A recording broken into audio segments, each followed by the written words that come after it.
gorgeous, crusty artisan breads for a long time, but I'm scared of it. And so I was given this extremely simple recipe and I'm gonna try it. So I'm taking you along for my experiment.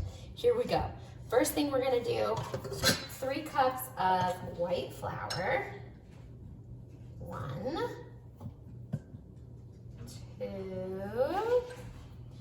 and 3. Next is 2 teaspoons of salt. It says kosher salt, but I don't have kosher salt, so we're just gonna do that. It says half a teaspoon. I have active dry yeast. It said active dry yeast. I'm doing a half a teaspoon of that.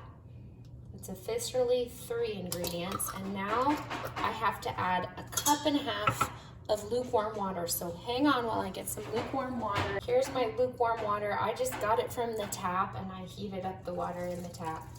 Okay, now my instructions, you say to use a large wooden spoon. I assume it really doesn't matter what kind of spoon you use, but hey, this is my first time, so I don't know.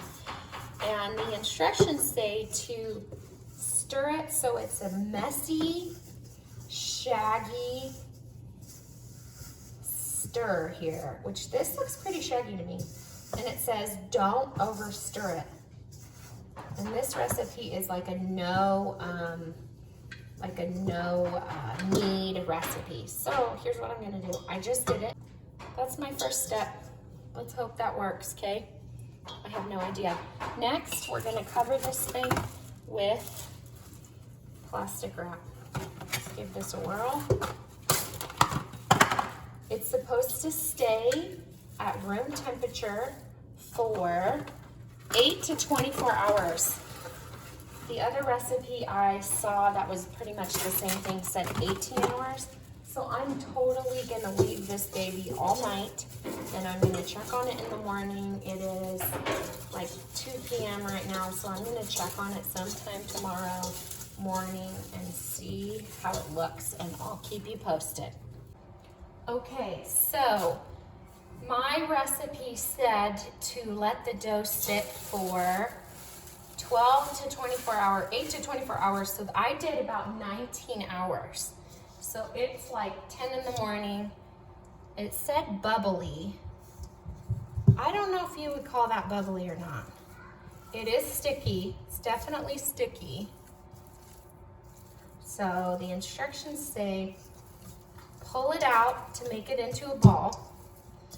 And then we are going to, so see how sticky that is? I'm not adding any flour. The instructions didn't say to do that. Oh geez, this is so sticky. Okay, so I'm making it into a ball. I put it on parchment paper. I'm super curious how this is gonna be. I'm really not doing anything to it. So let's just see what happens. Check this out. So now I am going to, I preheated the oven to 450. And then once the oven is preheated, you're supposed to stick your Dutch oven, your little Dutch oven into the oven to preheat. I don't have a Dutch oven, so what I have, I don't even know if this is called a Dutch, I don't think so. But I have this thing, so I put that in, I preheated it.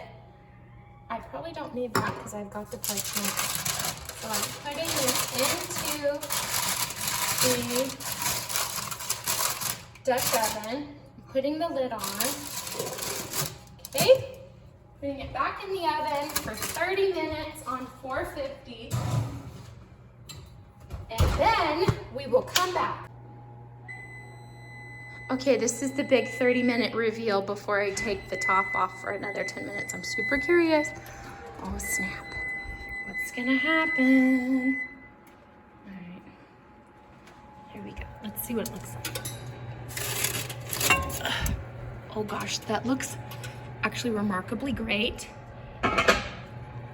Okay. Okay, here's the moment of truth. So I actually did have to put it in for the full 10 minutes that the recipe said to get it to brown on the top. Oh my gosh, I'm so excited. We did the 30-minute bake. All right, so it was, let's see, I'm like Super curious if it's gonna be like fluffy or hard. I'm gonna report back.